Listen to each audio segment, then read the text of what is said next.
The night was quiet, one of those calm evenings when the world seems to breathe slower.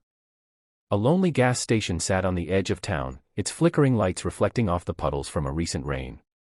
Inside an old SUV, Emily Carter, a single mother in her early 30s, sighed in exhaustion.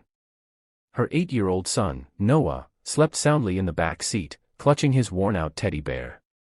She had just finished a double shift at the diner, her uniform still smelling faintly of coffee and grease. Emily stepped out to pump gas, pulling her cardigan tighter against the cold. She had faced worse nights, empty cupboards, overdue bills, the weight of trying to keep everything together since her husband's accident 2 years ago. But tonight would test her strength in a way she never expected. As the fuel gauge clicked, Emily heard laughter, a low, mocking sound that made her stomach twist. 3 men in leather jackets stumbled out from a nearby van. They looked rough, the type of men who thrived on trouble. One of them, tall and broad with a scar across his cheek, grinned at her. "Well, look what we've got here," he said, swaggering closer. "Pretty lady out here all alone."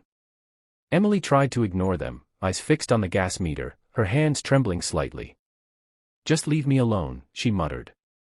But they didn't. Another man circled around the SUV, tapping the window where Noah slept. "Ah, she's got a kid. You out here this late with a baby? What kind of mom are you?" Her heart raced.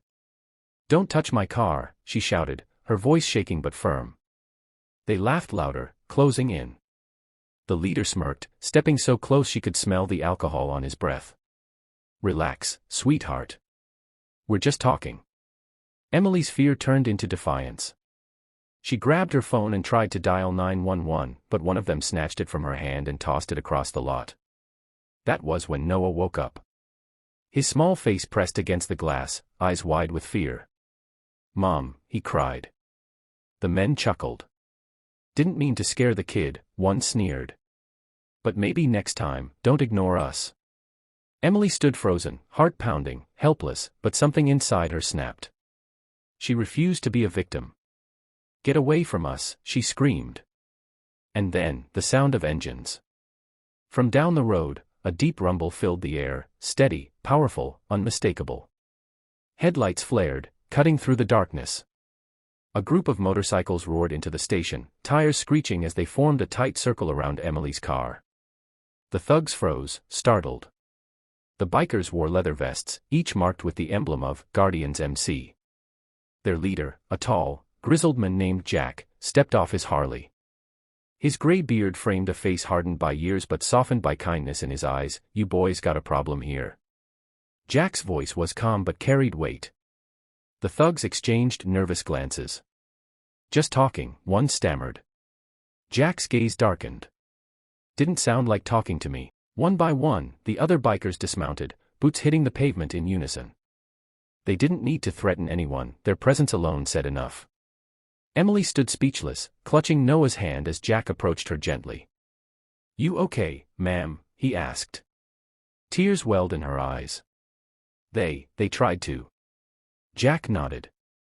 "Say no more." He turned back to the men, who were already backing away toward their van. "If I ever see you lay a hand or a word on a woman or kid again, you won't like what happens next." The men didn't argue. They scrambled into their van and sped off into the night. For a moment, silence returned, broken only by the sound of the gas pump clicking off. Emily could finally breathe again. Noah peeked out the window, eyes wide at the sight of the bikers. Jack smiled softly. "You did good, ma'am. Brave, standing your ground like that." Emily shook her head. "I was terrified. I didn't know what to do." He chuckled. "Courage isn't about not being scared, it's about standing up even when you are." One of the bikers, a woman named Lena, handed Emily her phone. "Found this by the pump." "You dropped it." Emily managed a weak laugh. "Thank you. I don't even know how to thank you all." Jack shrugged. "You don't owe us anything. Just get home safe. That's what matters." Before they left, Jack reached into his vest pocket and handed Noah a small patch with the Guardian's MC emblem. "Keep this, kiddo. It's a reminder, there's always someone watching out for good people." Noah smiled shyly. "Thanks, mister." As the bikers rode off into the night, their engines faded into the distance like thunder retreating after a storm. Emily stood there, tears finally spilling down her cheeks, not from fear, but from relief and gratitude. Driving home, she glanced at Noah clutching the patch tightly. "Mom," he whispered, "were they angels?" Emily smiled softly. "Maybe they were, sweetheart. Just the kind that ride motorcycles instead of having wings."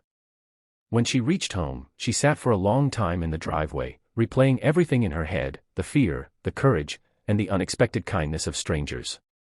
That night, she realized something powerful: even in a world full of cruelty, there are still protectors, people who stand up when others look away. And from that night on, every time she passed that gas station, she didn't remember the fear anymore. She remembered the roar of those bikes, the sound of hope arriving just in time. Moral: sometimes heroes don't wear capes, they wear leather jackets and ride through the night to remind us that humanity still exists.